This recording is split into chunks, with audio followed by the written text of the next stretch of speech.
Bonjour et bienvenue. On attend encore quelques minutes pour ceux qui arrivent, puis on va commencer.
Et bien c'est parti.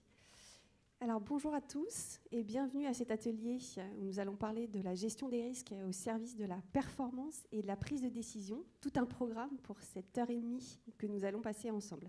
Et je suis ravie de voir que vous êtes venus nombreux pour ce sujet. Alors, quel va être notre propos aujourd'hui ? C'est vrai que quand on parle de performance et de prise de décision, derrière, notre propos il va être sur le rôle et la valeur ajoutée du risk management justement à la prise de décision éclairée de nos dirigeants et également à la contribution de la performance de l'entreprise. Donc le lien finalement entre prise de décision et on le voit est assez natif avec la stratégie et la réalisation des objectifs. Quand on parle de performance, on parle aussi de quantitatif, performance quantitative, performance qualitative, mais également de mesures, d'évaluation. Donc on abordera cela à travers différents indicateurs également, pour permettre la prise de décision éclairée de nos dirigeants. Et donc quand on dit prise de décision éclairée, vous voyez qu'on parlera également d'un concept qui s'appelle le risk appetite. Alors quand on a travaillé ensemble et qu'on s'est réunis tous les quatre, on s'est dit que le sujet, il avait effectivement fait l'objet de précédents ateliers ou rencontres. Aussi, nous avons pris le parti aujourd'hui d'illustration et d'illustrer nos propos de manière très opérationnelle et très pragmatique, de sorte que quand vous ressortiez de cet atelier, vous ayez vraiment une boîte à outils, ou en tout cas à la fois des choses concrètes, mais aussi des pistes de réflexion, quelque part à mettre en œuvre dans vos différentes organisations. Donc fort de ça, notre propos va s'articuler autour de 3 principales thématiques. La première qui sera sur la gouvernance et le rattachement du risk manager. La seconde sur finalement le risk management, un processus intégré, donc comme les autres processus et comme il s'articule avec les autres départements. Et enfin, un sujet qui nous paraissait très important sur la communication, donc quels indicateurs, sous quel format, et puis des bonnes pratiques en termes de communication, tout ça pour aider à la performance et à la prise de décision éclairée.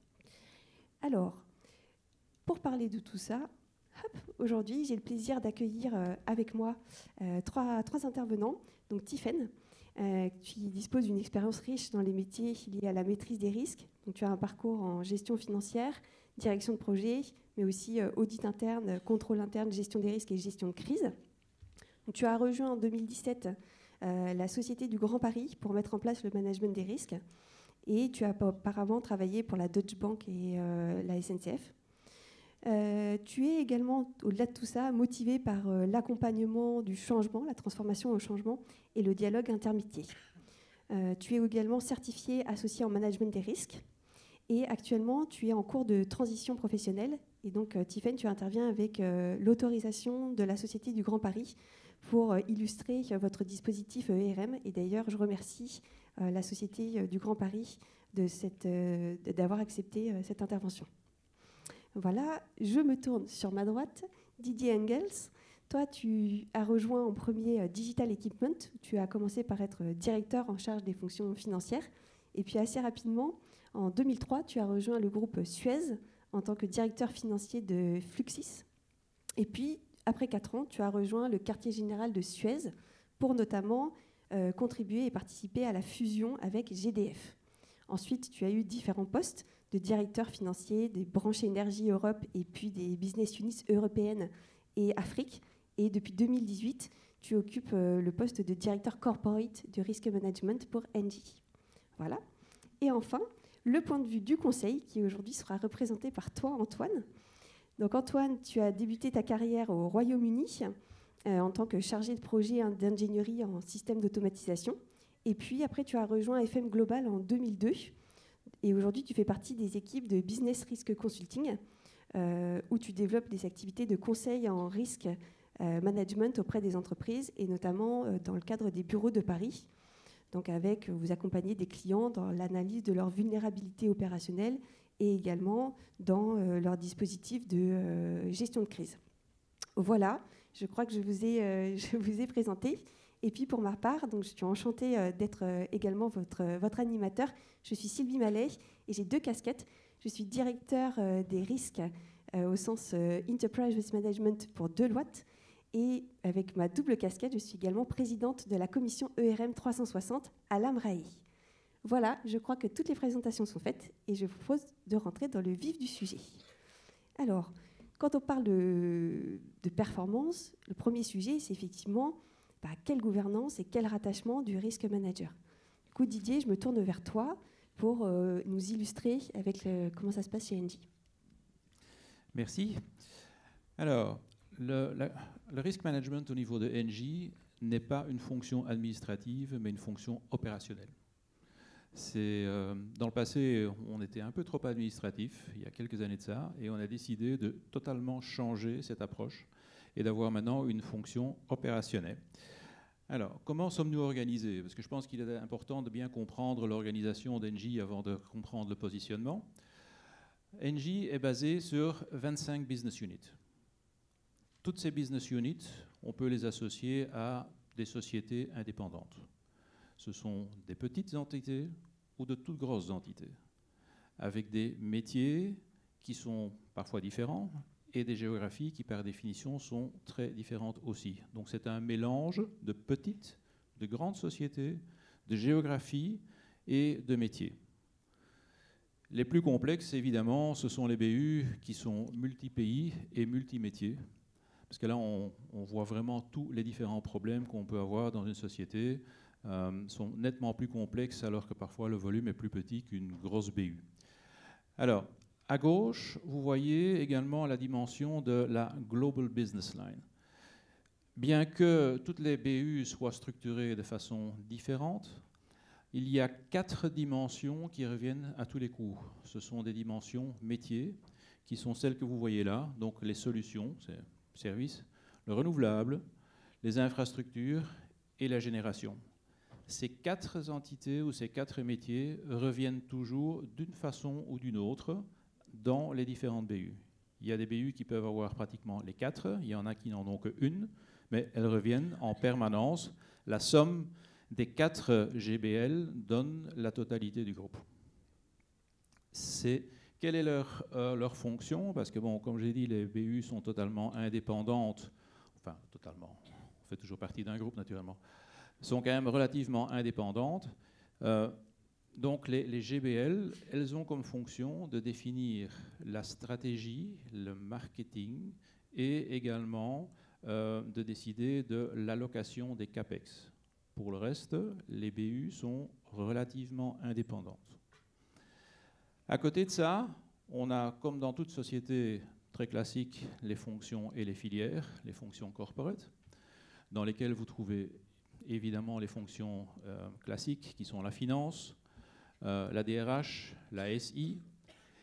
Et une particularité que nous avons au niveau de Engie, c'est qu'on a créé un département qui s'appelle le Industrial Hub.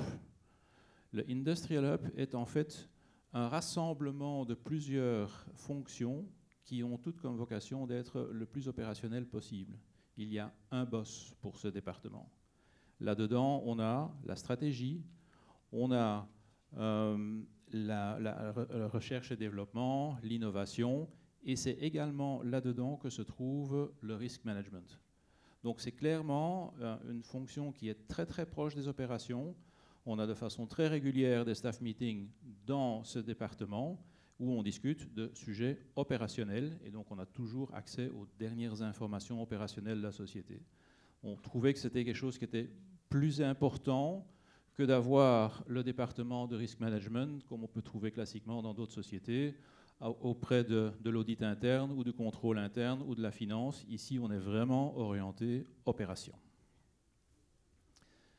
Alors, quand on parle de la gouvernance, donc le risk management est une filière où il y a des CRO, des Chief Risk Officers, et des Risk Officers, très classiques probablement, et on les retrouve partout dans les organisations. Donc on a au niveau du corps, on a des CRO dans les fonctions, par exemple, mais on a également un CRO et plusieurs, dépendant de la volumétrie, plusieurs RO dans les BU.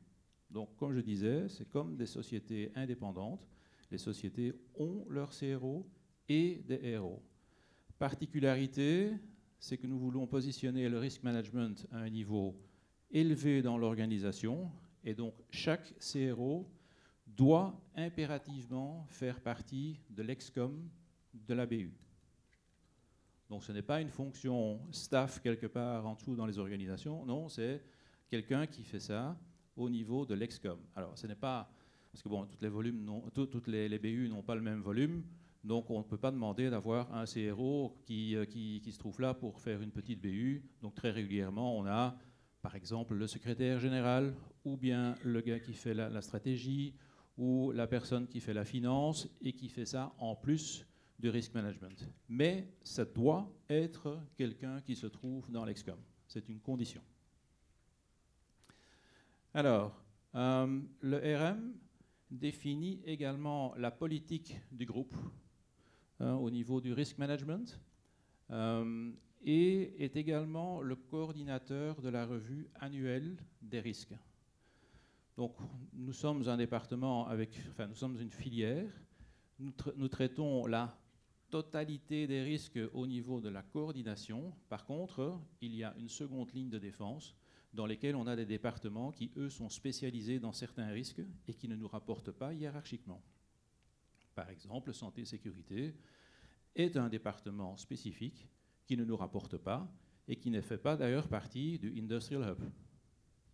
Il y en a d'autres qui peuvent en faire partie, mais il y en a d'autres qui sont en dehors du Industrial Hub. Par contre, quand on fait une revue de risque en fin d'année, et ça c'est notre responsabilité par rapport au comité d'audit, à l'Excom et au board, là nous nous exprimons au nom de toutes les fonctions qui font du risk management dans la société. C'est d'ailleurs dans ce contexte que l'année passée, on a fait une évaluation, nous risk management, on a fait une évaluation de l'efficacité de la seconde ligne de défense. Donc on a rencontré toutes les fonctions avec un questionnaire standard pour bien comprendre comment ils fonctionnaient, quelle était leur organisation, comment ils faisaient du risk management. Bon, ça on a une idée puisque nous sommes à la base de la politique, mais clairement on a voulu avoir une bonne compréhension de leur mode de fonctionnement. Autre élément dans la gouvernance, c'est l'outil. Nous avons donc un outil central. Cet outil central est un outil dans lequel on fait remonter la majorité de tous les risques du groupe. Donc chaque BU a accès à l'outil. Chaque BU remonte tous ses risques dans cet outil. Et quand on dit remonte leur risque, ça ne veut pas simplement dire le nom et and that's it, mais c'est vraiment une description. Ce sont des scénarios d'évaluation du risque en quantitatif et en qualitatif, et selon un certain catalogue de risques. Parce qu'on ne se limite pas aux risques financiers, comme on pourrait faire dans pas mal de sociétés. On a les risques financiers, on a les risques opérationnels et on a les risques stratégiques. Donc nous nous exprimons au niveau de l'ERM sur la stratégie du groupe et également la façon dont c'est implémenté ou la façon dont on la met en place ou tous des sujets de ce style-là. Alors, autre particularité, c'est qu'en fait, au niveau du risk management, Nous sommes en contact direct avec le COMEX du groupe et on a aussi des accès directs au comité d'audit et au conseil d'administration. La semaine passée ou la semaine d'avant, j'ai présenté la revue de risque du groupe au comité d'audit et la semaine d'après au board. Donc on a vraiment un accès direct sans que ce soit, j'ai employé un gros mot, sans que ce soit censuré. Donc nous venons avec nos éléments, ces éléments sont repris dans le rapport et c'est ces éléments-là que nous présentons au comité d'audit et au board. Dernier point, c'est que le risk management, pour nous, est un outil au management. Ce n'est pas de la compliance. La compliance n'est pas un but en soi, c'est une obligation, la compliance, mais nous ne faisons pas du risk management pour de la compliance, nous faisons du risk management pour donner du support au management, pour qu'ils l'utilisent, pour qu'ils s'organisent, pour qu'ils réfléchissent en termes de risk management. Autrement dit, que le risk management fasse partie de la culture de la société. Parfait. Merci Didier pour cet éclairage. Tiffaine, je te laisse maintenant nous présenter votre organisation du côté de la Société du Grand Paris. Merci Sylvie, merci Didier. Concernant la Société du Grand Paris, je vais vous dire quelques mots d'abord de cette société pour que l'on soit bien calé sur la suite du message, sur ce dont on parle en termes de management des risques. La Société du Grand Paris est la société de maîtrise d'ouvrage qui conçoit et réalise le Grand Paris Express. Donc c'est le projet de construction des lignes de métro 15, 16, 17 et 18 en rocade autour de Paris. On parle de 200 km de lignes, donc c'est un doublement du kilométrage par rapport au kilométrage de lignes de métro actuelles intramuros. On est sur un métro automatisé en grande profondeur, puisque la gare la plus profonde descend à moins 50 mètres. Aujourd'hui, la station des Abbesses est à moins 36 mètres à Paris, pour ceux qui connaissent, donc c'est la station la plus profonde actuellement. C'est un projet qui est réalisé sur 20 ans. La société a été créée en 2010, c'est une jeune société, et la dernière mise en service est programmée pour 2030. Donc un point important pour la suite, et pour bien se comprendre, avoir en tête que ces 4 lignes de métro 15, 16, 17, 18, en réalité, en termes d'organisation au sein de la Société du Grand Paris, se traduisent par 6 directions de projet. C'est un point qui est très important parce qu'une direction de projet va se définir comme la réalisation d'une ligne de métro d'un point A à un point B avec un budget et une échéance de mise en service affectée. Donc la performance de la Société du Grand Paris, elle va passer par la réalisation de cette performance par direction de projet, avec ensuite une programmation fonctionnelle qui est définie pour l'ensemble du métro en termes de performance qualité. On parle de l'exploitation, de la maintenance, de l'expérience client, enfin de tout ce qui fait qu'on construit une infrastructure pour ses futurs usagers et non pas pour le plaisir de construire cette infrastructure. Donc, en observant l'objet de la Société du Grand Paris, de façon très naturelle, les premiers risques auxquels on pense quand on pense aux risques de la Société du Grand Paris, ce sont les risques liés à la réalisation du métro. Donc on va penser aux risques techniques. On est dans une société de maîtrise d'ouvrage, donc dans une société qui est d'une culture très ingénierie. Donc si on laisse faire le naturel, on va être avant tout dans une gestion des risques qui va traiter des risques techniques de réalisation du projet. Ce n'est pas le mandat qu'a confié la gouvernance de la Société du Grand Paris à la gestion des risques. On parle d'un projet de 35 milliards d'euros en euros 2012. Donc, une fois cet élément ajouté aux autres éléments, on parle du risque, du coût de l'argent lié à ce financement du projet. Donc là, on est face à un élément stratégique qui est complètement transverse à la réalisation technique de chaque projet indépendamment les uns vis-à-vis des autres, sachant qu'ils ne sont pas indépendants puisque c'est une boucle de transport en rocade. Donc vous allez voir émerger l'ensemble des projets stratégiques qui sont transverses complètement à cette spécificité de réaliser ces 6 lignes de métro. C'est une société jeune, donc qui construit ses processus en même temps qu'elle réalise le métro.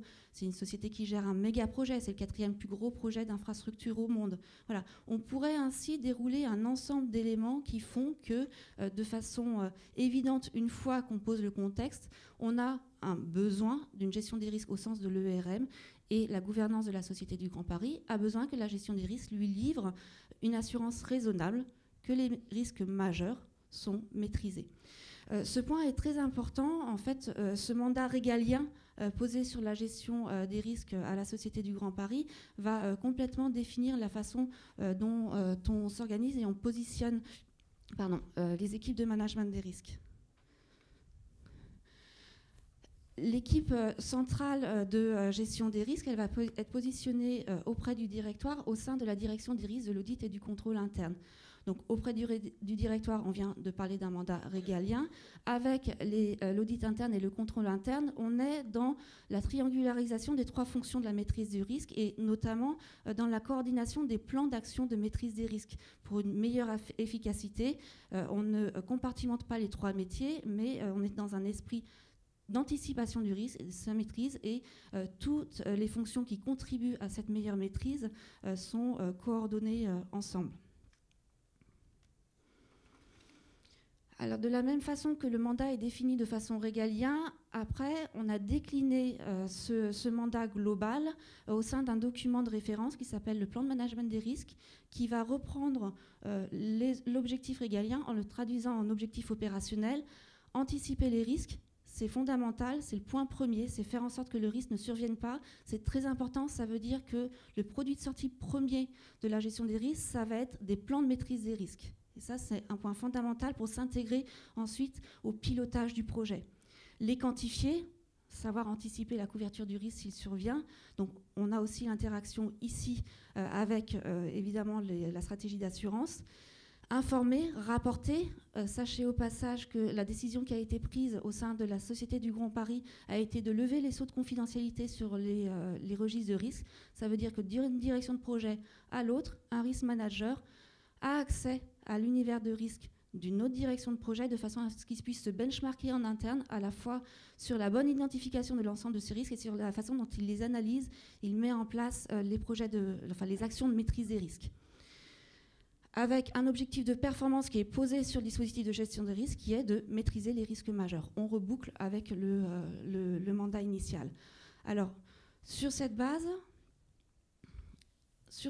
il y a un autre élément qu'il faut avoir à l'esprit, c'est que la Société du Grand Paris, en tant que maîtrise des ouvrages publics, elle agit dans le cadre de la loi MOP. Donc l'ensemble du projet, l'ensemble de sa réalisation va être contractualisé avec les entreprises du marché dans la cascade d'acteurs. Si vous n'êtes pas familier, du moins vous en avez déjà entendu parler, que sont la maîtrise d'ouvrage, l'assistance à maîtrise d'ouvrage, les maîtres d'œuvre, les entreprises. Donc on va faire intervenir les acteurs du marché, les majors du BTP, les bureaux d'études, les bureaux d'architecture, tous ceux qui interviennent sur la construction d'un tel chantier. Alors soit dans cette cascade, soit dans quelque chose un petit peu différent comme la conception-réalisation, où là on est en maîtrise d'ouvrage, assistance à maîtrise d'ouvrage technique et groupement de réalisation. C'est simplement une répartition un petit peu différente des périmètres de responsabilité. Ça signifie que la performance globale attendue projet de ligne par projet de ligne, on va la retrouver déclinée dans la contractualisation que l'on passe avec ces entreprises et associée au périmètre de responsabilité de chacun et à l'atteinte de la performance, on va avoir une contractualisation du risque. Donc, un transfert contractuel du risque qui doit être, lui, géré au plus près du quotidien dans le pilotage de la réalisation du projet. Je vous donne un exemple.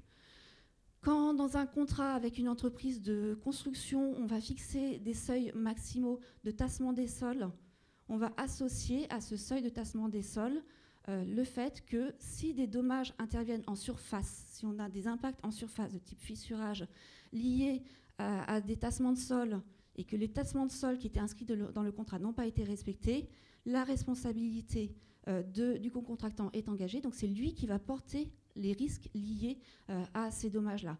En revanche, si les seuils ont été respectés, on est dans le cadre des risques qui restent portés par la maîtrise d'ouvrage. Voilà, c'est un exemple tout simple de la contractualisation du transfert de risque dans les contrats. Donc, sur cette base et ce besoin d'avoir une gestion des risques qui est très articulée avec le pilotage de l'exécution des contrats, on va avoir des risk managers au sein de chaque projet de ligne.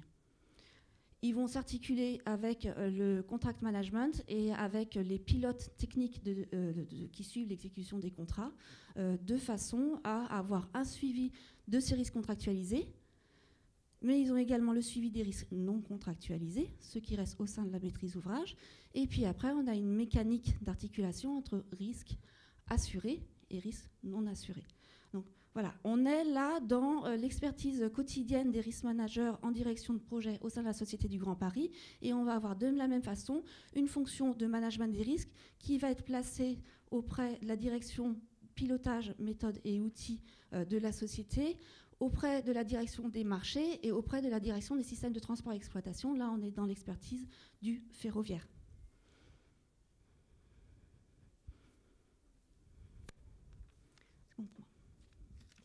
Merci Tiffaine. Alors, si je dois synthétiser ce qu'on vient de voir et qui a été illustré à la fois du côté d'Engie et du côté de la Société du Grand Paris, eh bien, on retiendra qu'il est important pour le risk manager de disposer d'un mandat clair qui est donné par l'exécutif et qui peut se traduire par une politique de gestion des risques. D'importance d'avoir accès directement, ou je vais dire facilement, parce qu'on sait que tout le monde n'a pas accès directement au conseil d'administration ou au COMEX, mais en tout cas qu'il y ait une indépendance du risk manager et qu'il ait cette capacité à se faire entendre. De disposer aussi d'un comité des risques dédié. Tout le monde ne l'a pas, mais c'est quand même une bonne pratique, au-delà des comités d'audit et des comptes, où c'est un lieu privilégié, où on peut parler de tous nos sujets et faire le 360 des sujets de risque, et surtout avoir un arbitrage des différents sujets. Ensuite, l'établissement d'un réseau de correspondants qui est à la fois le relais de nos enjeux, mais également de la culture du risque qu'on va faire passer dans l'organisation, et qui permet à la fois, auquel on peut passer des messages, mais qui permet également de nous donner de l'information, et notamment sur l'actualité business avec les projets qui, du coup, va comporter aussi, peut comporter un certain nombre de nouveaux risques. Enfin, l'importance de renforcer les liens, on l'a vu, et tu l'as souligné Didier, avec les fonctions de ce que j'appellerais le premier cercle, c'est-à-dire la gestion de crise, la continuité, les assurances, mais aussi tout ce qui est seconde ligne et troisième ligne de défense.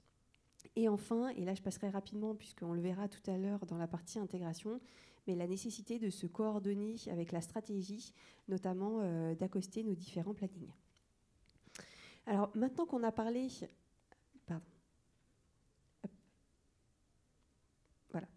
Maintenant qu'on a parlé de gouvernance, une notion qui nous paraissait importante d'aborder et où le risk manager a un rôle significatif, c'est la notion de risk appetite ou d'appétence au risque et de tone of the top donné par l'exécutif sur ces sujets de risque.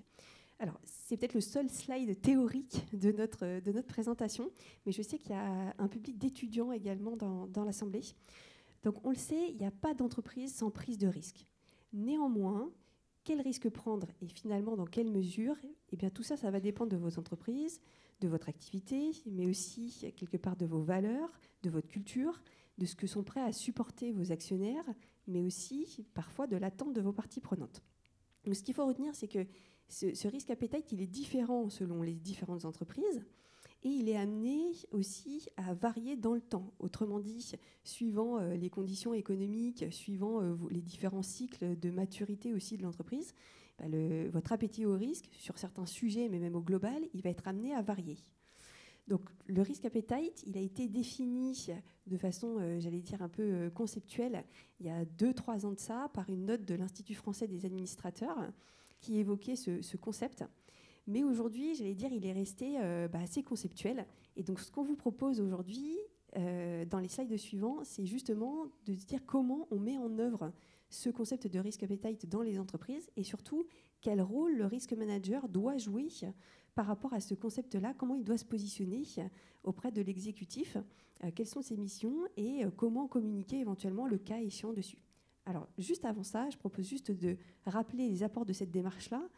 Parler de prise de risque, de type et de niveau de risque que l'entreprise est prête à prendre, de se dire les choses en face, c'est quelque part, c'est bien d'être transparent et il y a une valeur ajoutée d'avoir ce débat-là avec l'exécutif pour être clair sur les risques que l'entreprise souhaite assumer ou pas. Et ça permet aussi un alignement entre les différentes parties, notamment entre d'abord le conseil d'administration et le COMEX, et on l'oublie trop souvent, mais déjà entre ces deux instances, il est important qu'ils soient sur la même longueur d'onde pour pouvoir après diffuser cet appétit au risque dans l'organisation. Du coup, Didier, je te laisse nous illustrer ce sujet du côté d'Engie. Merci. Alors, l'appétit au risque. Clairement, quand on définit une stratégie, et certainement quand c'est une transformation lourde, ça prend du temps. On réfléchit à beaucoup de dimensions, dimensions opérationnelles, dimensions financières, les marchés sur lesquels on veut être, le type de service qu'on veut faire, le type de technologie. Donc il y a plusieurs dimensions qu'il faut regarder. C'est le genre de choses qu'on fait et c'est le genre de choses dans lesquelles le risk management donne également son avis. Donc on a des cycles, et je vais y revenir plus tard dans le contexte des cycles intégrés. On a des revues stratégiques des différentes business units et des fonctions une fois par an. Et lors de la préparation de ces revues stratégiques, chaque fonction est amenée à donner les éléments les plus importants ou les risques qui sont identifiés dans leur domaine. Donc on prend une BU, on dit voilà, pour nous, les risques, c'est ceci.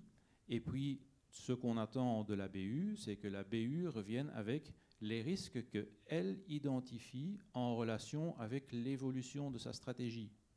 Donc on ne regarde pas les risques du passé, c'est évidemment une base, comme ça on comprend bien le business, mais on attend en retour d'avoir une vue sur quels sont les risques embarqués dans l'évolution de la stratégie par BU et aussi par fonction, parce on fait des évaluations stratégiques, non pas qu'au niveau des BU, mais également au niveau des fonctions.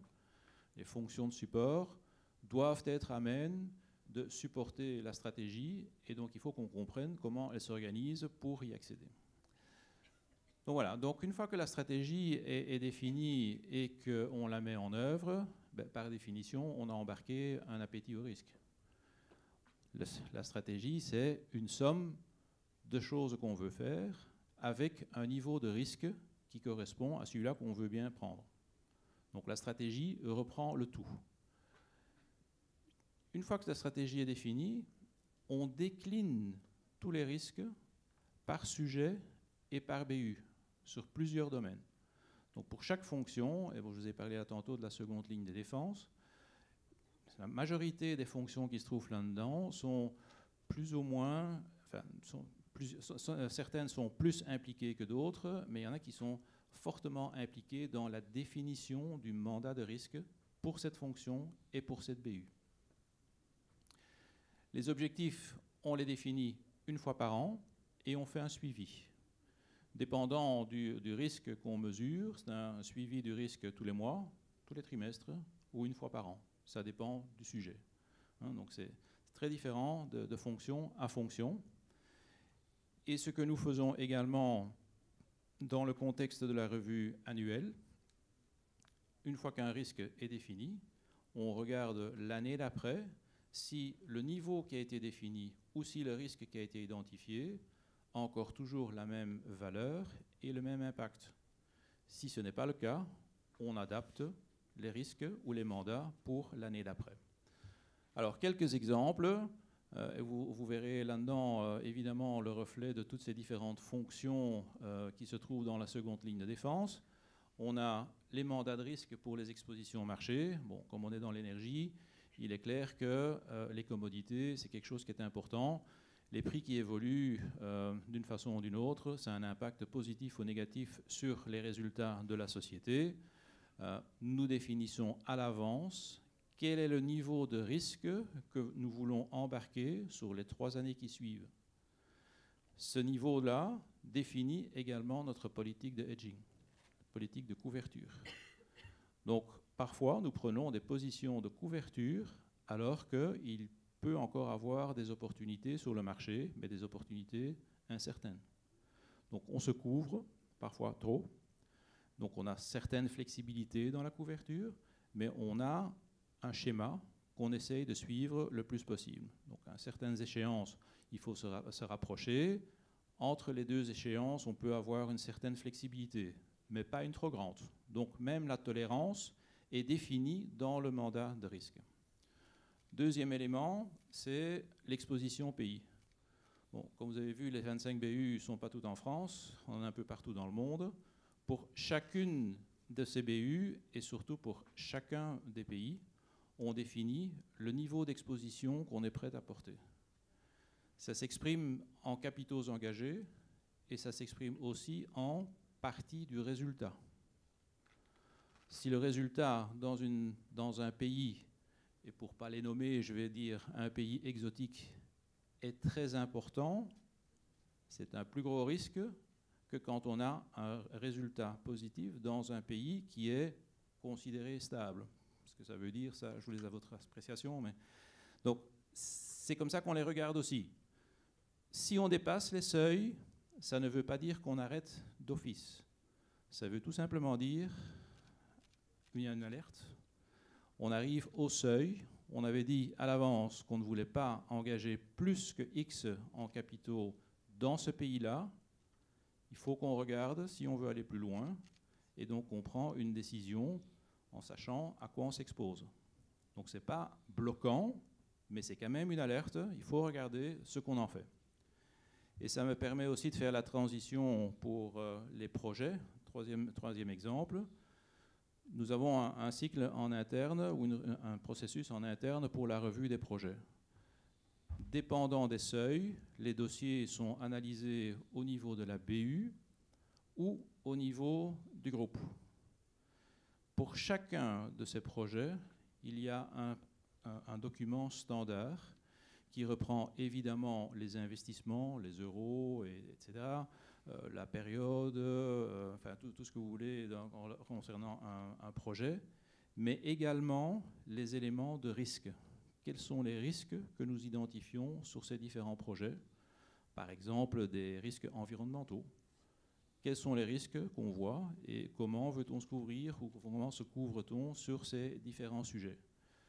Sans ces éléments, le projet ne sera jamais accepté. Pour passer les seuils, il faut que le document soit rempli. Alors, il faut admettre que dans certains cas, il est plus complet que dans d'autres, mais globalement, quand un projet est présenté et que le dossier est présenté au niveau du groupe, il y a plusieurs éléments qui doivent être regardés et évalués. Les risques en font partie. Alors, je ne vais peut-être pas prendre les autres sujets pour éviter de prendre trop de temps. Parfait. Merci Didier. Maintenant, Tiffaine, est-ce que tu peux nous apporter également l'éclairage de mise en œuvre du risk appetite de ton côté? Oui. Alors, assez rapidement en réalité, à la Société du Grand Paris, l'appétence au risque est définie au sein du plan de management des risques dont je vous ai parlé tout à l'heure. Le point que je n'ai pas précisé au sujet de ce corpus documentaire, c'est qu'il s'applique en interne à la Société du Grand Paris. En fait, il va s'appliquer à nos co-contractants. C'est pour ça que j'étais passée par le point important qui était le fait que le risque était transféré pour partie dans les contrats. On a besoin d'une application de nos méthodes. On a un mandat régalien pour travailler. Derrière, on a un ensemble de corpus de méthodes qui est défini en centrale et on a une application des méthodes à l'entreprise étendue de façon à pouvoir avoir une contribution complète de la gestion des risques au pilotage de la performance de façon homogène, y compris là où la performance est gérée en sein d'un contrat. La définition de l'appétence au risque, elle passe en réalité par la définition des risques majeurs au sein de la Société du Grand Paris et elle est déclinée en outils très opérationnels qui sont utilisés au quotidien par les risk managers. Du coup, elle est définie une fois en centrale, alors avec quelques éléments de déclinaison possibles. Elle va s'adosser aux échelles d'évaluation des risques.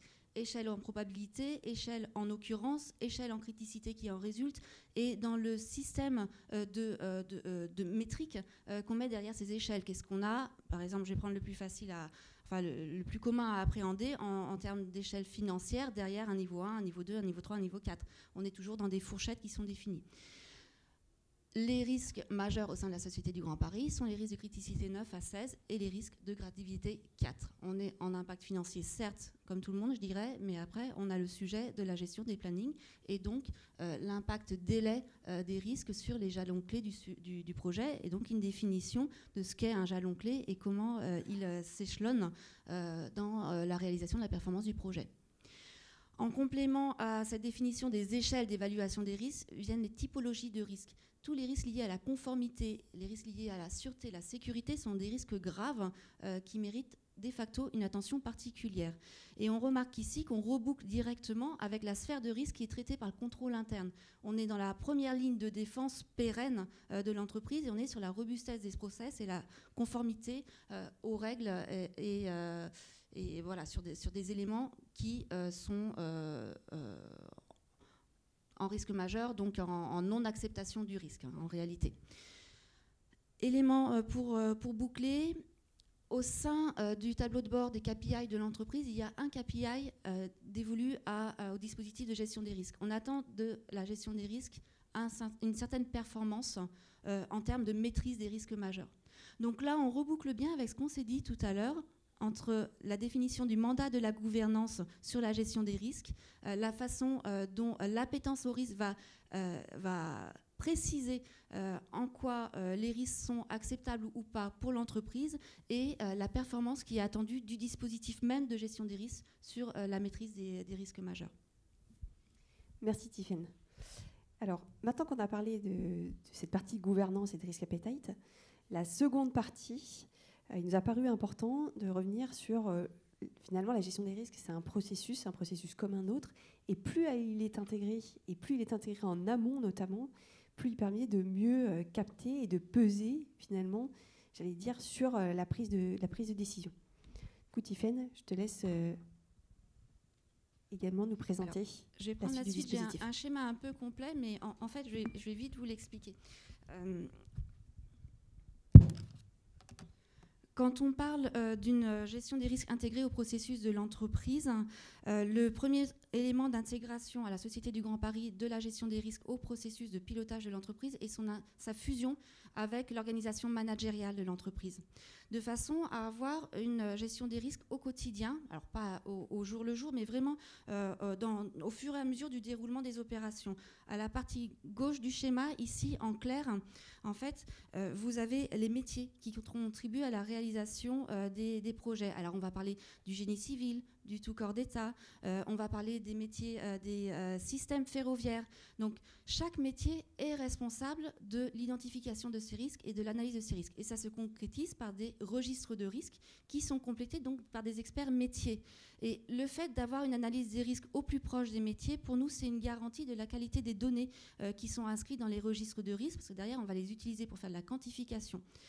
On est complètement décentralisé, au plus proche des métiers qui réalisent le projet. Chaque métier, chaque manager de métier, directeur de métier au sein des métiers va être responsable de ces analyses de risque. On est dans une responsabilité managériale et il va avoir pour ça la contribution de ses équipes, donc de ses experts, avec au sein des équipes des propriétaires de risque et des porteurs d'action. Donc là, on est dans la gestion du risque au sens de l'expertise technique et donc dans la fourniture vis-à-vis des directeurs d'un outil de prise de décision qui est ancré dans ce qu'on pourrait appeler ailleurs leur business, en tout cas ancré dans leur expertise métier. C'est un point essentiel de la performance. En revanche, la performance globale d'entreprise, on se l'est dit, elle est avant tout définie à une maille qui est celle des 6 directions de projet, avec, tout à l'heure je l'ai dit, les objectifs en termes de budget, de délai, et puis après le programme fonctionnel. Donc on va avoir besoin de reverser ces registres de risques qui sont établis métier par métier au sein des directions de projet.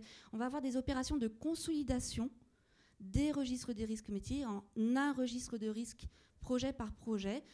Ces registres des risques étant de la responsabilité des risk managers qui sont placés en direction de projet, enfin qui rapportent à leur directeur de projet. Donc ce qui va être de leur responsabilité, ça va être des éliminations de doublons, parce qu'un même risque va être vu par 2 métiers différents. Donc là, on va rentrer dans le dialogue intermétier de comment a été analysé le risque de part et d'autre. Et plus loin, on va être dans le dialogue de à qui on attribue la responsabilité de la propriété du risque et qui sont les porteurs d'action. Alors les porteurs d'action, ça peut s'additionner parce qu'on peut avoir des actions dans un métier, des actions dans un autre métier. Mais en revanche, un seul propriétaire de risque. Donc il faut se mettre d'accord sur où on a intérêt à ce que le risque soit en propriété, c'est-à-dire où on a une atteinte la plus forte aux objectifs. Donc élimination des doublons, élimination aussi des interfaces. Tout à l'heure, j'ai expliqué la contractualisation de la réalisation du projet auprès d'un grand nombre d'entreprises, puisque 6 projets de ligne, au sein de chaque projet de ligne, plusieurs lots de génie civil, plus après les lots de systèmes. Enfin, on a un ensemble de contractualisation qui est très conséquente. Donc, on va avoir à l'interface entre les périmètres de responsabilité, entre les projets, des risques qui s'appellent des risques d'interface. Et puis après, on a 6 projets de ligne, mais on a une rocade, on a une boucle complète de transport. Donc, à l'interface entre 2 projets de ligne, on va encore avoir des risques en interface. Parce que les échéances de mise en service des projets de ligne ne sont pas les mêmes. Donc, il va falloir s'assurer que au fur et à mesure de l'avancement d'un projet de ligne, les données d'entrée que fournit ce projet de ligne pour un autre projet de ligne, ont-elles évolué ou pas?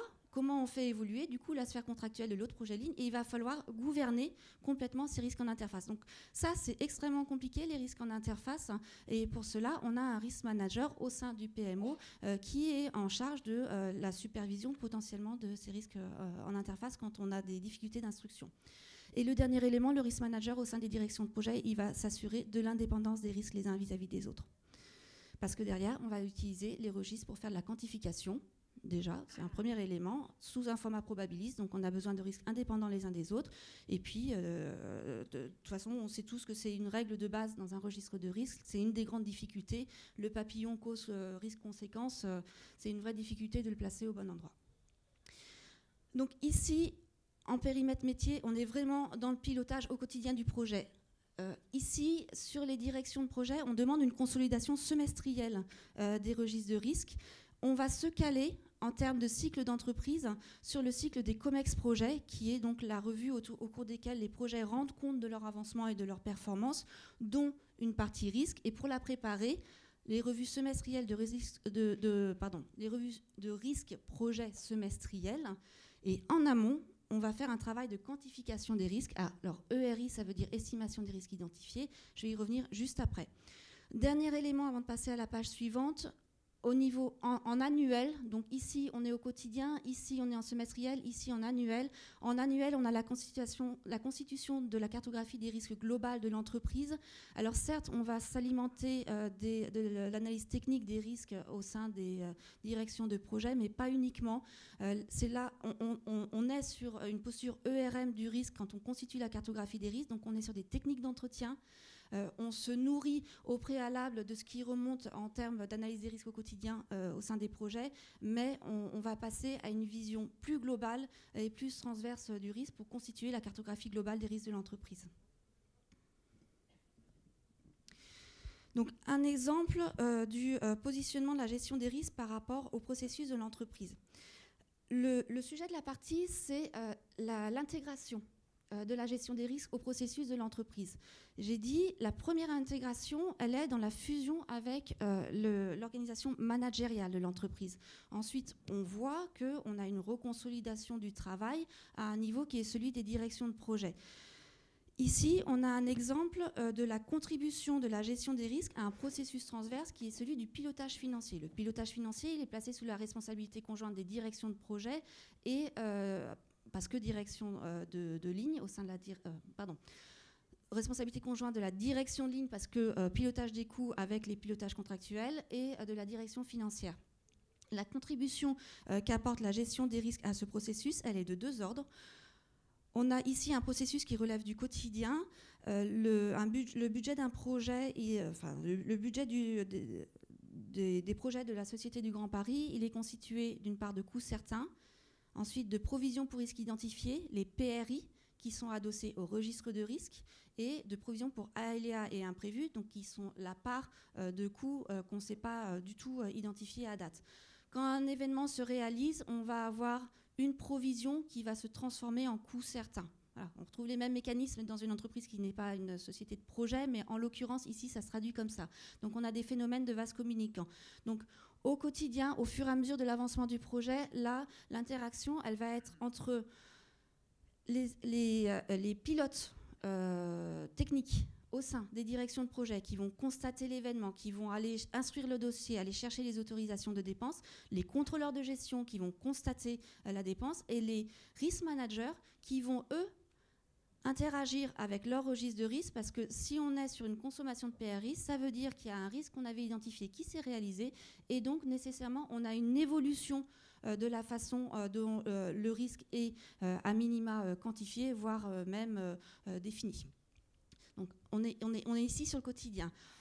De façon semestrielle, on va interagir avec le pilotage global financier des projets sur les estimations des coûts à terminaison du projet en réestimant le coût des risques tels qu'ils sont identifiés à date. On va repartir des registres de risques et on va réaliser des simulations probabilistes qui vont nous permettre de comparer les provisions dont on dispose actuellement sur le projet par rapport au coût des risques tels qu'ils pourraient se réaliser d'ici à la terminaison du projet. Donc dans la constitution de l'EAT, on va bien avoir une réestimation des coûts à terminaison du projet qui tient compte de l'évolution des risques tels qu'ils sont identifiés. Alors pourquoi faire ? Pour se poser la question, certes, de combien on aurait besoin de provisions pour couvrir nos coûts avec une appétence, par exemple, à 85% de couverture de nos risques, mais aussi et surtout pour réaliser des arbitrages. On va utiliser cette comparaison entre le P85 idéal et la PRI dont on dispose pour se poser la question de quels sont les risques qui pèsent avant tout financièrement. Là, on est dans la sphère financière, mais on pourrait faire la même chose sur les plannings. Quels sont les plus grands risques, les risques majeurs qui viennent peser sur le décalage entre la PRI et le RI et agir prioritairement sur ces risques-là. Merci Tiffaine pour cet éclairage. Donc finalement, une gestion des risques pleinement intégrée et presque en temps réel. Alors, en temps réel, je suis prudente parce que même le contrôle de gestion ne se fait pas en temps réel, mais en tout cas du quotidien, avec ensuite une complète intégration au cycle de vie de l'entreprise, que ce soit en termes de pilotage du projet ou en termes de pilotage financier. Et que du côté d'Engie maintenant ?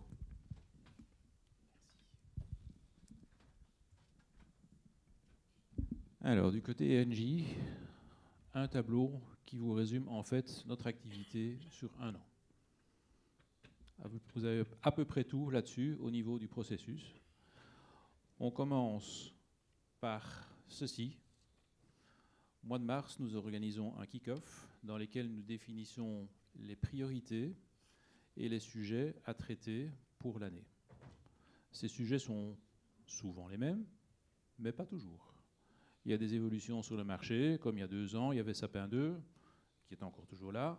Ça demande des éléments spécifiques, une revue et une préparation spécifiques. Comme je vous ai dit, quand on fait une revue de risque à la fin de l'année, on s'exprime au nom de toutes les fonctions de la seconde ligne de défense. Donc, quand on organise un kick-off en début d'année, on embarque toutes les fonctions de la seconde ligne de défense qui viennent avec nous et qui viennent présenter leurs spécificités. Quand il y en a des nouvelles, c'est une vraie présentation. Quand il n'y a pas de nouveautés, mais des évolutions, alors c'est 5 minutes. N'oubliez pas que... Voilà. Donc ça, c'est la première chose. Alors, deuxième chose, c'est la revue préliminaire à mi-année. Une fois que le kick-off est terminé, les BU commencent à travailler, les fonctions aussi.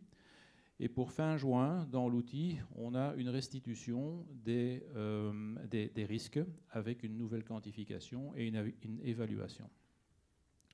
Tous ces éléments-là sont consolidés et sont regroupés par famille. Je vous ai parlé du catalogue de risques avec les 3 familles, mais il y a évidemment les sous-familles et les détails.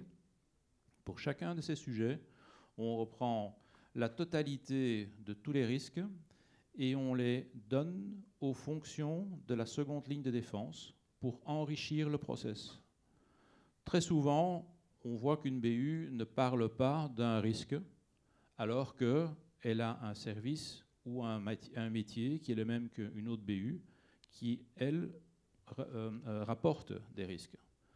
Il y a peut-être des bonnes raisons, mais il y a peut-être aussi des mauvaises raisons, c'est de les avoir oubliées. Donc comme on travaille avec les GBL, qui sont responsables pour les métiers, on demande aux métiers de regarder et d'évaluer les risques qui sont remontés, ce qui nous permet à nous, à avoir après, au mois de septembre, début septembre, une discussion avec les différentes BU en disant sur ce sujet-là, on est OK au niveau de la revue. Par contre, dans ce domaine-là, on trouve que vous êtes un peu faible ou il y a des sujets qu'il faut absolument traiter parce que ça n'a pas été fait. Et selon nous, il y a des risques. Donc c'est vraiment une interaction entre le Corp et les différentes BU pour identifier les risques et pour enrichir le process. Donc ça, c'est le second regard dont je vous ai parlé. Donc la revue annuelle, comme le mot le dit, commence au mois de mars et se termine fin janvier, début février.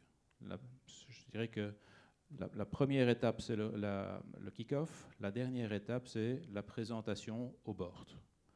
Ça, c'est ce qu'on a fait il y a 2 semaines. Alors, dans tout ce process annuel, il y a des interactions permanentes avec de multiples interlocuteurs.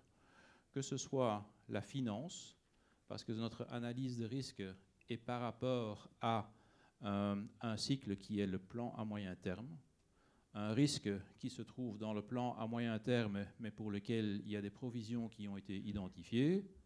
C'est encore toujours un risque, mais il est couvert d'une façon ou d'une autre.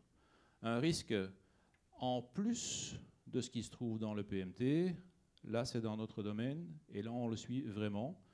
Il est remonté par les outils, il y a un plan d'action, et on voit comment on peut mitiger, si c'est un bon mot français, comment on peut mitiger ce risque. Je vous ai parlé de la stratégie, donc on est un peu consultant dans le setup ou la revue stratégique des BU, puisque nous donnons une vue sur les risques qui existent et nous nous exprimons aussi sur les risques que nous anticipons ou que les BU anticipent pour le futur dans leur stratégie. Les BU, clairement, puisque tout vient de là. Troisième point, c'est les fonctions. Quatrième point, c'est les fonctions. J'en ai également déjà parlé, puisque ce sont majoritairement les fonctions de la seconde ligne de défense. Et nous regardons aussi en externe ce qui se passe sur le marché et comment d'autres font. Bon, on a tous des contacts, tout le monde a toujours des bonnes idées. Donc je pense qu'il faut voir quelles sont les bonnes idées que nous pouvons mettre en place ou quelles sont les bonnes idées qui peuvent enrichir le process. C'est comme ça qu'on construit des processus qui s'améliorent. Et évidemment, les directives, c'est-à-dire le cadre législatif, des évolutions, la réglementation, etc., etc. Donc tout ce processus-là est totalement intégré. C'est hyper important parce que dans le passé, on faisait quand même régulièrement des revues des risques qui étaient un peu hors sol, je veux dire. C'était un exercice totalement indépendant du reste ou peu intégré avec le reste. Ici, c'est vraiment totalement intégré. Dans notre outil, on fait remonter, au milieu de l'année, on fait remonter tous les risques. Ces risques-là sont revus dans les revues de risques qu'on a avec les BU. Donc moi, j'ai des réunions avec chaque BU et un interview avec chaque CEO de BU pour bien comprendre les risques, pour avoir une bonne évaluation, pour avoir une évaluation qui est à peu près la même pour tout le monde. Et ces éléments-là, qui se trouvent dans notre outil, nous permettent de préparer la revue des risques. Donc on extrait vraiment les chiffres avec les probabilités et avec les familles de l'outil. Ça nous donne un outil Excel qui est vraiment la base pour faire la présentation au comité d'audit et au board. C'est également là-dedans qu'on trouve les plans d'action pour chacune des BU. Et c'est également sur base de ce document-là qu'on prépare la communication externe, c'est-à-dire l'URD, d'autres documents qui sont nécessaires. Donc, dans notre présentation au board, dans la conclusion, on a une liste de tous les différents sujets qui sont à 95% ceux qu'on a traités lors de la revue de risques. 95%, ce sont tous les risques qui sont identifiés avec notre évaluation, et c'est ça la base sur laquelle on écrit les textes qui se trouvent dans l'URD. Donc vous voyez vraiment que c'est un processus qui est totalement intégré depuis le début de l'année, le plan moyen terme, la stratégie, les BU évidemment, la deuxième ligne de défense et tout ce qui est en externe pour arriver à ces livrables-là qui sont le document qu'on voit vers l'externe. C'est le résultat. Cette partie-là, évidemment, c'est une obligation. Ce n'est pas un but en soi pour nous, mais c'est une obligation et nous le faisons volontiers sur base des informations dont nous disposons. Peut-être un dernier élément que je veux vous mentionner, c'est les risques prioritaires. Souvent, il y a des risques que nous avons identifiés au niveau du groupe ou des risques transverses. Ce sont des dossiers, que nous instruisons au niveau du groupe avec en sponsor un membre du COMEX. Par exemple, l'année passée, on a pris comme sujet la cybersécurité.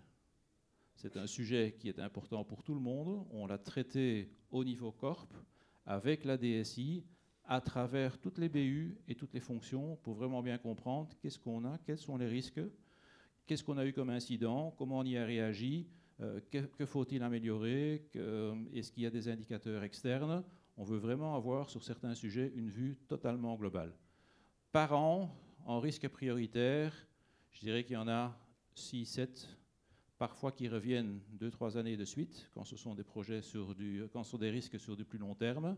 Parfois, c'est 1 an.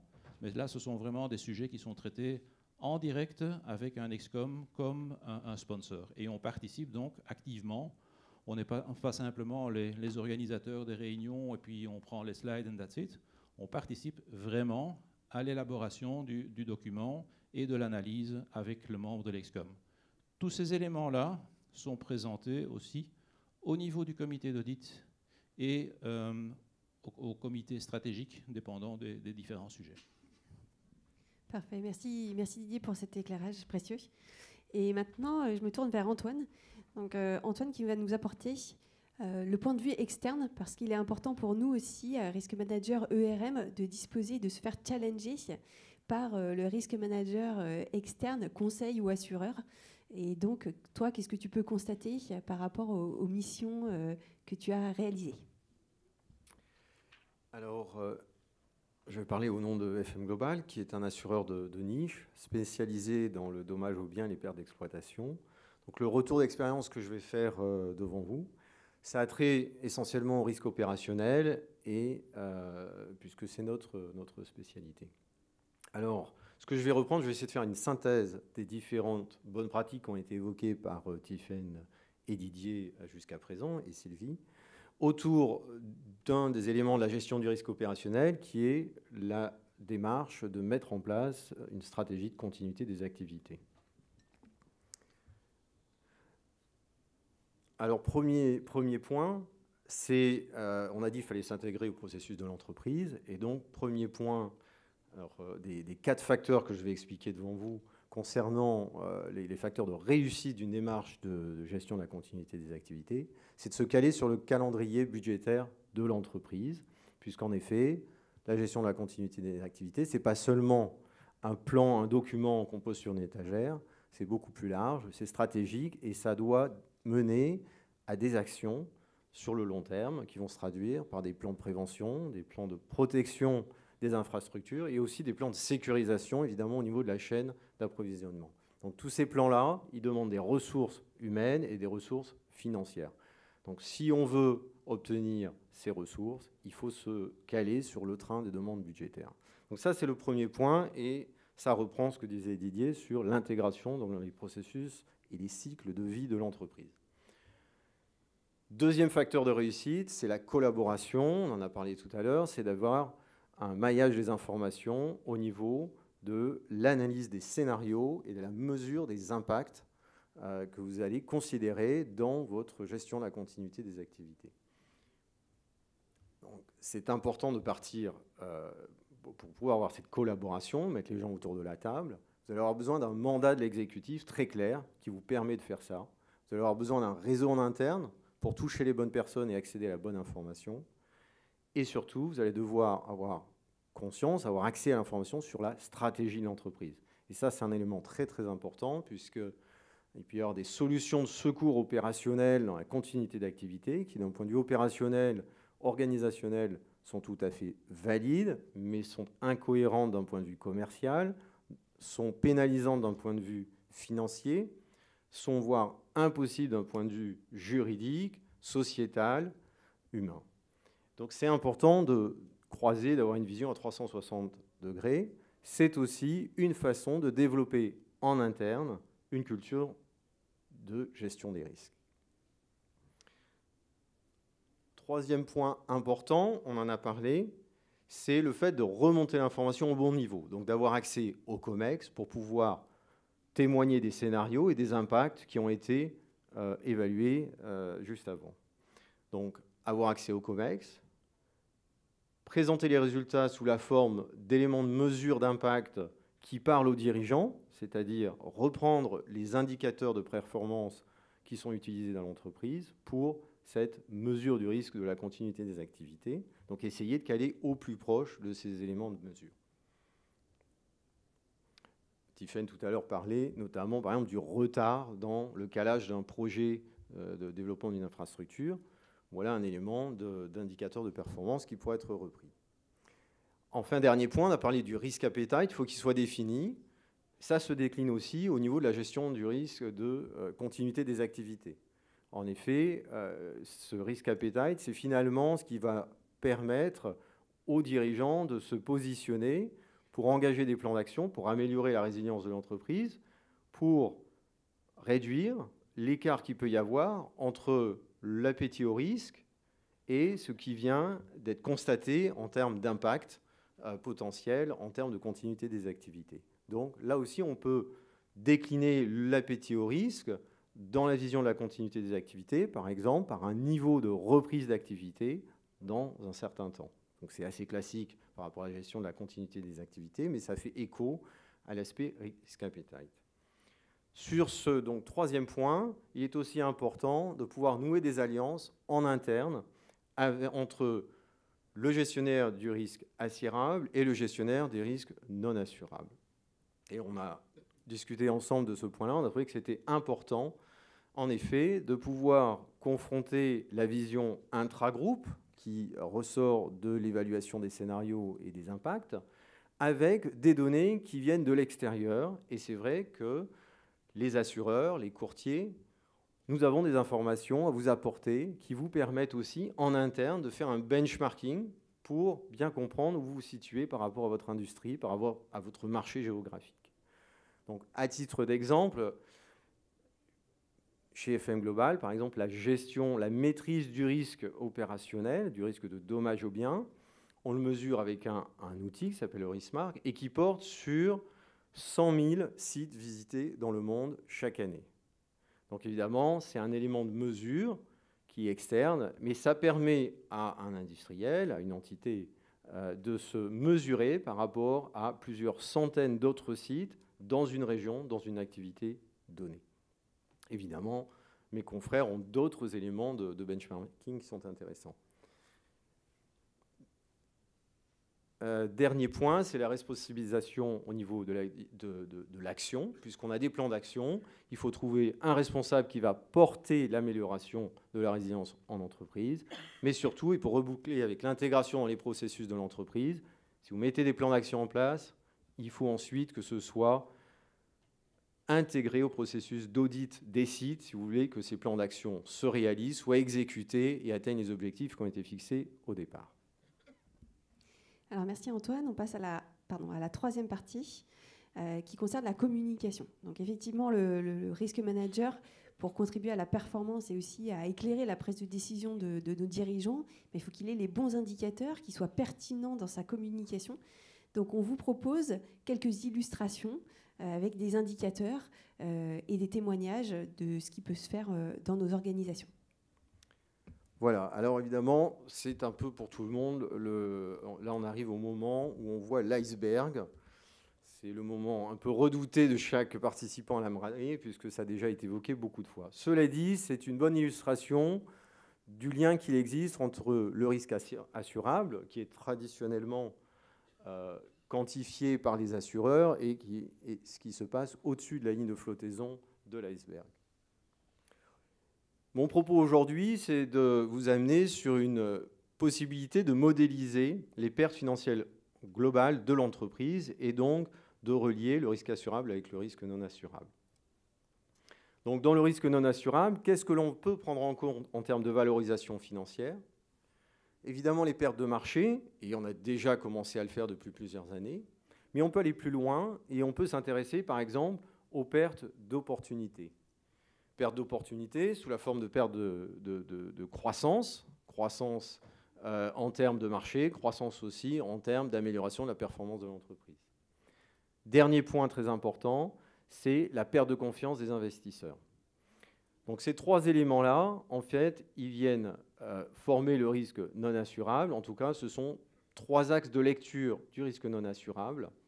Et ce que je vous propose de présenter dans le slide qui vient.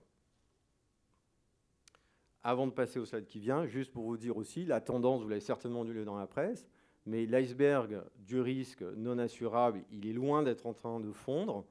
Il est plutôt en train d'augmenter, puisqu'aujourd'hui, 68% des pertes économiques subies par les entreprises suite à des catastrophes sont des pertes non assurées. Alors, le principe de valorisation par les pertes financières globales, il s'appuie sur un outil de modélisation qui est tout à fait classique dans l'industrie financière. Lorsqu'un investisseur veut valoriser une entreprise, estimer la création de valeur d'un investissement, il va regarder finalement les flux de trésorerie, c'est-à-dire l'argent qui va rentrer dans les futures années, et en faire une actualisation pour donner une valorisation et voir si la valeur augmente. Et nous avons utilisé cette même méthode pour essayer de mesurer la destruction potentielle de valeur d'entreprise suite à une catastrophe. Donc la technique, elle est très éprouvée, mais par contre, son utilisation, le fait de l'utiliser pour mesurer une destruction de valeur, ça, c'est assez nouveau. Le principe, c'est aussi de partir du plan stratégique. On a dit que c'est important de se caler sur la stratégie. Et le plan stratégique, sur 5 ans, on part des données financières. Et l'idée, c'est de venir perturber le profil financier de l'entreprise par un certain nombre de contraintes. Donc, on va prendre un exemple ici. C'est une entreprise qui serait valorisée aujourd'hui à 18 milliards d'euros. On va ensuite lui appliquer donc des contraintes pour venir voir, par exemple, si elle ne récupère qu'un client sur 4. Qu'est-ce que ça va vouloir dire en termes de perte de valeur d'entreprise? Donc ça va être associé à la perte de marché, perte de clientèle et capacité de reprise de son marché. Deuxième point, on va venir appliquer des contraintes sur l'axe de la croissance. On va refaire le calcul, ce qui va permettre de nouveau d'identifier une nouvelle perte potentielle de valeur d'entreprise. Et troisième point important, comme je le disais, c'est la perte de confiance des investisseurs. Aujourd'hui, c'est mathématiquement prouvé, vous avez peut-être pu le lire ces derniers jours dans la presse sur les sujets de risk management. Aujourd'hui, en moyenne, une entreprise qui subit une catastrophe, soit les choses se passent bien, elle est bien préparée, elle réagit bien, et le fait de bien réagir va se traduire par une amélioration de la valeur de son entreprise. Typiquement, on parle d'environ 20% sur une année calendaire de cycle boursier. Ou bien ça va mal se passer parce qu'elle est mal préparée. Et là, on est en train de constater concrètement, avec des informations très, très, très concrètes sur les entreprises, qu'elles perdent potentiellement jusqu'à 30% de leur valeur d'entreprise sur une année calendaire boursière. Donc, l'idée de cette nouvelle démarche d'évaluation du coût global des pertes financières, on l'a dit tout à l'heure, comme pour les impacts sur la gestion de la continuité, c'est de collaborer avec les différentes parties prenantes pour venir calibrer ces contraintes et aboutir à une fourchette de perte potentielle de valeur d'entreprise. Et là, en l'occurrence, sur notre exemple, on est situé entre 600 millions d'euros à 1,2 milliard d'euros associés à la perte, par exemple, d'une usine, d'une infrastructure. Et donc, évidemment, on comprendrait bien qu'en termes de risk manager, pour essayer de lancer des plans d'amélioration de la résilience de l'entreprise, ça va être peut-être plus facile. En tout cas, c'est un nouveau outil pour venir justifier des plans d'amélioration. Vous devez investir 4 millions, 1 million d'euros pour améliorer une situation, constituer des stocks stratégiques, par exemple, ou bien bâtir une nouvelle extension d'usine au-dessus d'un niveau de crue, par exemple, par rapport au risque naturel. C'est une nouvelle possibilité pour vous de justifier cet investissement. Alors merci Antoine. Maintenant, Didier, tu souhaitais aussi également nous illustrer les indicateurs que vous avez avec les impacts financiers du côté d'Engie. Alors une fois que l'analyse annuelle est terminée, la problématique est évidemment comment informer sans noyer les personnes qui sont autour de la table, car au plus qu'on en a, au moins qu'on en retient. Donc je pense qu'il est important d'être assez synthétique dans les approches. Il y a les approches évidemment classiques qui sont la heatmap que nous utilisons, comme probablement tout le monde, et qui a plutôt vocation à reprendre les 25 ou les 20 plus gros risques au niveau du groupe. Parce que quand on fait une restitution au comité d'audit et au conseil d'administration et à l'Excom, on se focalise surtout sur ces gros risques. Je dirais que les 30-40 premiers risques représentent facilement 80% de l'exposition totale. Donc on se focalise là-dessus. Néanmoins, ce n'est pas suffisant parce qu'on passe à côté de plusieurs éléments importants pour le management. Alors, on essaye de récupérer cela en montrant des sensibilités, entre autres, qu'est-ce qui se passe quand le taux d'intérêt augmente autant, quels sont les taux d'actualisation qui sont utilisés quand on parle de provision, enfin, tout ça, ce sont les classiques. Par contre, on n'a pas l'information BU quand on regarde uniquement les différents gros risques. Donc l'année passée, on a développé ce slide-là, qui, quand on le regarde, n'est peut-être pas extrêmement clair, mais je pense qu'avec un peu d'explication, on va vite comprendre ce qu'on veut dire à ce niveau-là. Donc vous vous souviendrez qu'au total, il y avait 25 BU. Il y a des risques en euros, qui sont ceux qu'on a à droite. Et pour chacune des BU, on montre le montant probabilisé des risques au niveau de l'EBITDA sur une période de 3 ans. Parce qu'on regarde le PMT, on regarde les risques par rapport au PMT, on regarde les 3 premières années du PMT, parce que là, on est vraiment sur du plus court terme, et on regarde les risques à 4, 5, 6 ans, parce que dans l'environnement dans lequel on est, on a quand même aussi des risques à plus long terme. Donc il est important... Excuse-moi Didier, juste PMT. Le plan moyen terme. Donc quand on est dans une industrie où il y a quand même des risques aussi à plus long terme, donc quand il y a un risque qui est identifié à 4, 5, 6 ans, ben si on l'a déjà identifié maintenant, ça nous donne plus de temps pour y travailler, et donc on le fait. Donc sur un tableau, on a pour cette BU le risque EBITDA qu'on a identifié sur 3 ans. On a sur cette BU-là aussi la même chose.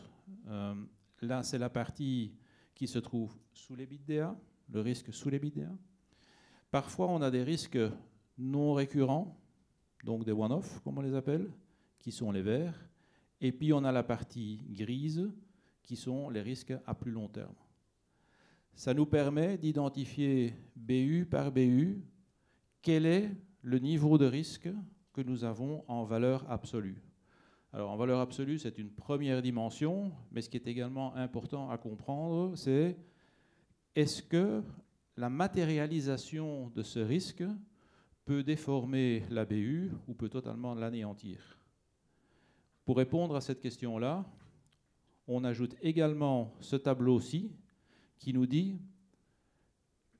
le risque en EBITDA sur 3 ans par rapport à l'EBITDA total des 3 ans, ça représente 8,5% ou 8,0%. Donc, si tous les risques en pondéré se matérialisent, l'EBITDA des 3 années qui suivent sera impacté de maximum 8%. Donc, avec un montant qui est le plus important, on n'a qu'un impact de 8%.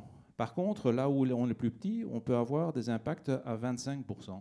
Et ça, c'est important à comprendre, parce qu'il y a des BU qui ont des petits EBITDA, mais qui ont des grandes expositions au niveau du groupe. Si une BU stratégique, là-dedans, je prends un exemple, Energy Management par exemple, admettons que cette BU-là disparaît complètement avec la réalisation des risques, ben ça a un impact sur toutes les autres BU. Donc avec cet élément-là, on montre quelle est l'importance du risque au niveau de la BU. Donc ça, c'est pour cette partie-là. Ici, comme nous sommes dans du commodity, dans l'énergie, on regarde également quel est l'EBITDA at risk. Je vous ai parlé là tantôt des mandats de risque sur les commodités. Et bien là également, on regarde pour chacune des BU qui est exposée aux commodités, pour le moment, quelle est l'exposition qu'on a. Qu'est-ce que ça veut dire? Ça veut tout simplement dire que sur base d'analyses statistiques et par rapport aux prix ou aux références qui sont pris dans le PMT, l'EBITDA pour la première année ne va se déformer que de maximum maximum à 95%, de autant sur la deuxième année et de autant sur la troisième année. Ce qui est un reflet totalement logique des expositions, parce qu'au plus qu'on est dans le temps, au moins qu'on a de hedging. Et donc, il y a des positions ouvertes qui sont nettement plus élevées, et donc là, les fluctuations des prix donnent des montants qui sont beaucoup plus élevés. Donc, l'avantage de ce slide-là, une fois qu'on a compris, et c'est vrai que la première fois c'était un peu compliqué, ça donne beaucoup, beaucoup d'informations et on ose espérer, enfin c'est quand même le feedback qu'on a eu, que ça ne noie pas les interlocuteurs, ça donne des informations globales. Bon, communication globale sur le PNL, ok, et le heatmap, on en a déjà parlé. Donc ce sont plusieurs éléments. Le contenu de la revue de risque fait au total une 60aine de pages. Si on extrait de cela vraiment l'analyse de risque qu'il faut absolument avoir en tête, en même pas 10 slides, on a une bonne compréhension à un niveau élevé de quel est le risque qu'on a identifié au niveau du groupe. Merci Didier. Alors en marge de ces indicateurs, et en complément plutôt, de ces indicateurs quand même financiers, je vous ai mis sur ce slide-là quelques indicateurs aussi qu'on voit dans les organisations qui sont complémentaires aux exercices de cartographie des risques. Le premier concerne l'interaction et les interdépendances entre les risques. Et ça, c'est une vision intéressante pour la direction générale, et ce, à plusieurs titres. Le premier, ça montre quelque part qu'il ne faut pas regarder les risques simplement en silo un par un, mais qu'il y a bien des causes et des conséquences. Et c'est un peu comme il y a quelques années la pub du sucre, où vous aviez des dominos et puis qui s'effondraient tous. Mais ça montre qu'il faut regarder la big picture en intégralité. C'est aussi intéressant parce que derrière ce schéma-là, vous pouvez mettre le doigt sur le fait que parmi vos priority business risk, vous en avez certains qui ont plus d'interactions et de causes et de conséquences et qui vont donc avoir plus d'interactions sur un certain nombre de risques. Donc autrement dit, ceux-là, ils sont encore prioritaires à les traiter, à s'assurer que les plans d'action sont bien traités, identifiés, parce qu'ils vont avoir des conséquences sur les autres. Et ça, ce schéma-là, il est intéressant à plusieurs points de vue, mais je pense aussi qu'il faut avoir en perspective les apports de la technologie. Et j'étais ce matin à un atelier sur l'intelligence artificielle qui va pouvoir nous aider à quantifier justement ces interactions et à peut-être mieux les factualiser et mettre du quantitatif là où parfois on est encore parfois sur du déclaratif. Le deuxième illustration, il est sur la déclinaison du concept de risk appetite. Donc on en parlait tout à l'heure et Didier, tu l'as mentionné avec une illustration de ton côté d'Engie. Mais on a aussi des organisations aujourd'hui où pour chaque enjeu de la cartographie, on associe entre 5 et 10 indicateurs clés, généralement rattachés au processus qu'il y a derrière. Et on vient, pour chacun de ces indicateurs-là, finalement identifier un niveau de risque qu'on tolère. Et donc, on vient déterminer 3 seuils, ce qui est tolérable, ce qui est moyennement tolérable, donc à court terme, ce qui est en orange, et ce qui n'est pas tolérable du tout, qui est en rouge. Et on le ramène par rapport aux objectifs. Donc, si je prends un exemple concret par rapport au cyber-risque, vous déclinez le processus, vous prenez votre thématique de sensibilisation et vous dites, par exemple, le taux de réalisation des e-learning sur le cyber, mon objectif, c'est 100%. Je considère qu'il est tolérable que je sois à 93 ou 95%. Entre 93 et 70%, j'estime que c'est moyennement tolérable, mais en tout cas, à court terme, je peux vivre avec. Par contre, ça nécessitera des actions. Et ensuite, je considère qu'en dessous, ça n'est pas tolérable. Et donc, ce qui est intéressant, c'est de vous faire un dashboard en termes de gestion des risques de ces différents indicateurs. Alors, il ne s'agit pas de réinventer la poudre. Hein. Généralement, ces indicateurs, ils existent dans vos différentes organisations et sur les différentes thématiques. Seulement, parfois, ils ne sont pas toujours bien exploités. Et il n'y a pas toujours cette traduction ou cette formalisation de l'appétit au risque de l'organisation. Donc, il y a un travail derrière, déjà de recensement de ces indicateurs, ensuite de validation et de détermination de ces seuils de prise de risque. Mais par contre, après, c'est un puissant outil de pilotage et de prise de décision. Parce que quand vous présentez à votre gouvernance en disant écoutez, ça fait 2 fois de suite que dans le tableau de bord, on est hors appétit au risque et on est rouge, que fait-on ? Forcément que ça se traduit par des actions soit prioritaires, soit sinon il faut se reposer la question de se dire est-ce qu'il ne faut pas revoir notre appétence au risque sur ce sujet-là. Donc ça, c'est très intéressant. Et donc, là, je vous ai mis l'exemple de la sensibilisation, mais après, effectivement, vous pouvez décliner avec un certain nombre de KPI qui existent dans la suite logique du processus. Par exemple, sur le cyber, vous pouvez aller regarder vos taux de patching de vos serveurs, les incidents, donc sur la typologie, la nature, est-ce qu'ils sont les incidents critiques, qu'est-ce que je tolère, qu'est-ce que je ne tolère pas, et également sur la seconde ligne de défense, tout ce qui est contrôle et efficacité de votre dispositif actuel. Donc si je prends les recommandations de l'audit interne, qu'est-ce que vous tolérez sur ce sujet-là? Est-ce que vous tolérez qu'il y ait, je ne sais pas, un rapport d'audit avec 10 recommandations critiques ou pas? Et comment vous le gérez après? Donc ça, c'est quelque chose d'assez intéressant à mettre en place. Le troisième point, il est sur l'analyse de matérialité. Donc dans vos entreprises, et notamment dans les grandes entreprises, les départements RSE ont réalisé des analyses de matérialité qui recensent l'attente et les besoins des parties prenantes. Et c'est intéressant d'aller regarder ce qu'il en ressort sur ces sujets-là pour pouvoir alimenter et confronter votre analyse de risque et tenir compte aussi dans votre évaluation finalement d'un certain, niveau de risque qui pourrait être, un niveau de risque qui est traduit et qui est attendu de la part de ces parties prenantes. Et ça permet également, de mon point de vue, de replacer ces aspects RSE à un niveau, suivant les enjeux, stratégique, et donc de se coordonner avec la stratégie, chose que Didier, vous avez bien montré, et Tiffaine également, par rapport à l'intégration du processus. Donc voilà rapidement. Alors, pour conclure, puisqu'on arrive à la fin de cette session et qu'on va réserver quelques minutes pour les questions-réponses, si vous aviez, j'allais dire, 3 choses à retenir de cette heure et demie, je pense que c'est la première chose, c'est l'importance du mandat, on l'a vu, et finalement de la gouvernance qui est rattachée au risk management. Le deuxième sujet, c'est finalement la capacité de notre processus de risk management à être intégré par rapport aux autres processus, et notamment, je le pense, le plus tôt possible, quand on est sur des projets, pouvoir détecter, avoir les informations et être intégré alors, dans les comités et dans les critères de décision.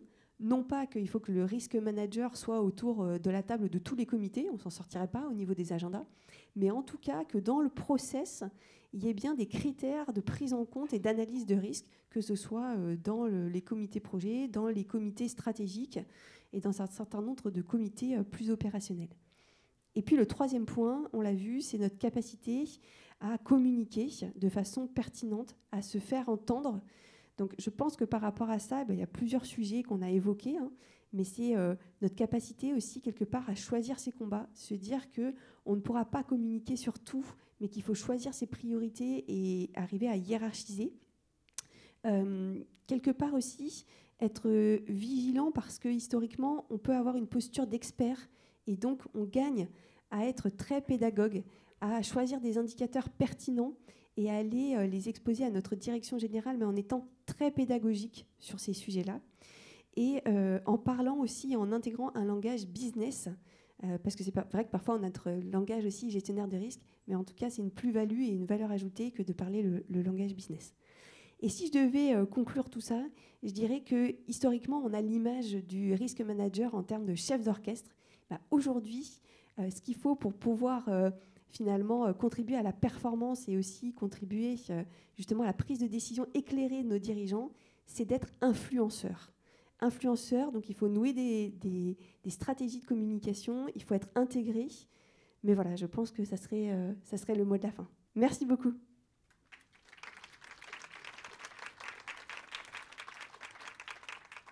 Donc maintenant, je vous propose de passer en quelques minutes à une séance de questions-réponses, si certains d'entre vous, vous avez des questions. Merci. Je vous demanderai juste de vous présenter, s'il vous plaît.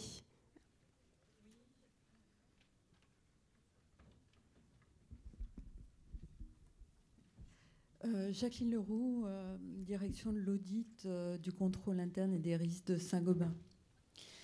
Voilà, alors j'avais 2 questions, une pour le Grand Paris et une pour Engie. Alors pour le Grand Paris, je voulais parler communication. Compte tenu des enjeux qui sont pour la région parisienne, je voulais savoir si vous aviez des relations privilégiées sur les risques avec soit les communes, soit les lignes existantes, la RATP, la SNCF. Est-ce que vous partagez vos risques parce que je suppose que ça peut avoir des conséquences pour ces partenaires en fait que peuvent être les communes ou les autres transporteurs.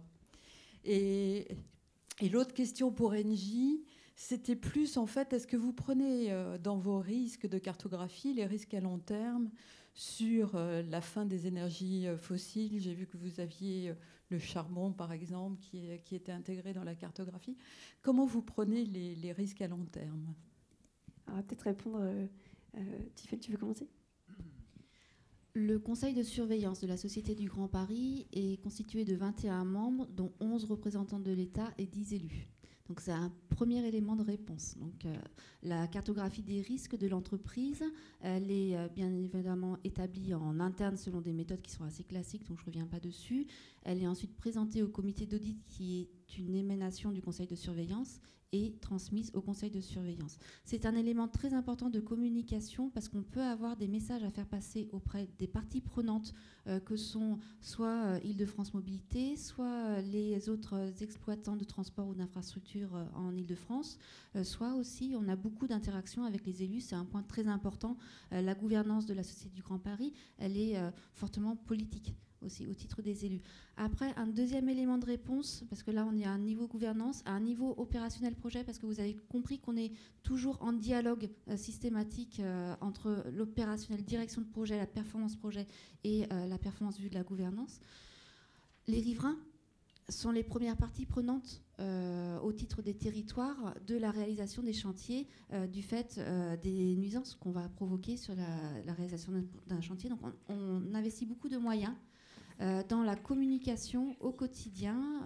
On a des chargés de communication au quotidien sur les chantiers, on a des lignes spéciales sur lesquelles ils peuvent nous joindre et on est en permanence en contact avec les élus au niveau local, régional et ensuite national. On passe à la question pour Andy.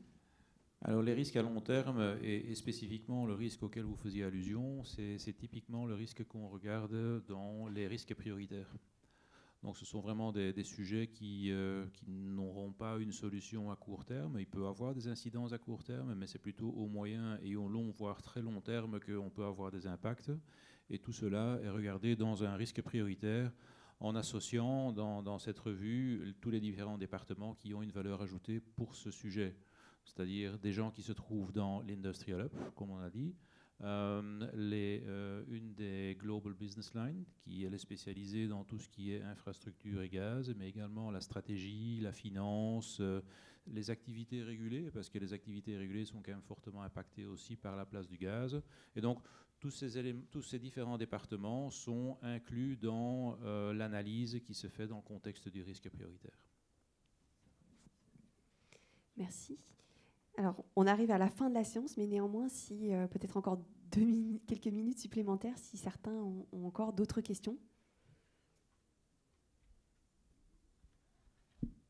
Non, c'est bon. Eh bien, écoutez, je vous remercie pour votre attention et n'hésitez pas à compléter les évaluations, que ce soit sur l'appli ou bien sur les feuilles papier qui vous avaient été distribuées. Merci à tous.